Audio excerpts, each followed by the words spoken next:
Bienvenue sur la chaîne Interprétation biblique du Coran. Bonjour les amis. Les livres des Maccabées relatent l'histoire d'Israël avec les rois séleucides en Syrie. Il va sans dire que l'histoire et la géographie d'Israël antique font partie des outils nécessaires pour mieux comprendre le Coran et décrypter ses énigmes. Antioche est l'une des villes bibliques qui retiennent l'attention du lecteur de la Bible. C'est une ville de la Grande Syrie antique. Cette ville était l'une des destinations privilégiées des apôtres Paul et Pierre. À la veille de l'avènement de Jésus-Christ, la ville Antioche occupait la 3e place dans la région après Rome et Alexandrie. Le nom de la ville Antioche nous rappelle le nom des rois séleucides. Dans l'histoire des rois grecs en Syrie, ces rois étaient nommés Antioche ou Antiochos. Ils ont gouverné la Grande Syrie antique au cours de la période allant du 4e au 1er siècle avant Jésus-Christ. Aussi, faut-il noter que le règne des Séleucides s'étendait à la Mésopotamie. À cet égard, il serait très intéressant de jeter un coup d'œil sur les livres des Maccabées dans l'Ancien Testament. Dans ce livre, il est question d'une longue guerre de libération menée par les enfants d'Israël contre les rois séleucides en Syrie. C'est une histoire très intéressante pour celui ou celle qui souhaite mieux comprendre le Coran. Aussi, faut-il le rappeler encore, le Coran est 100% israélite.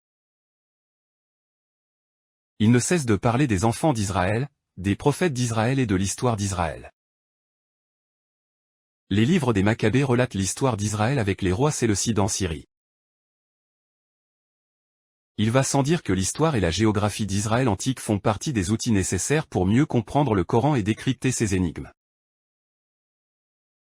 Sur le plan géographique, Antioche se situe sur la rive gauche de l'Oronte.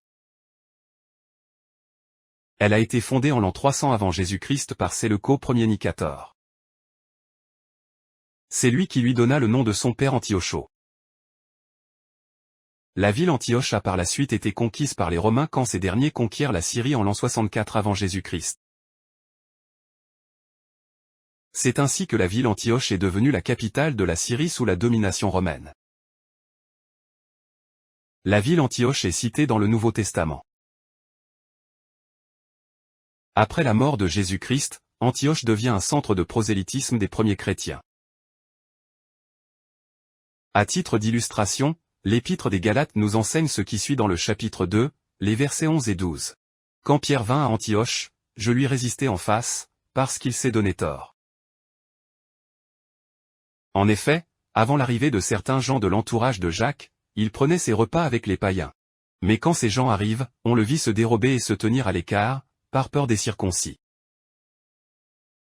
Au vu de ce passage biblique, nous apprenons que Pierre et Paul avaient prêché ensemble à Antioche. Mieux encore, la tradition de l'Église catholique nous présente Pierre comme étant le premier évêque de la ville Antioche.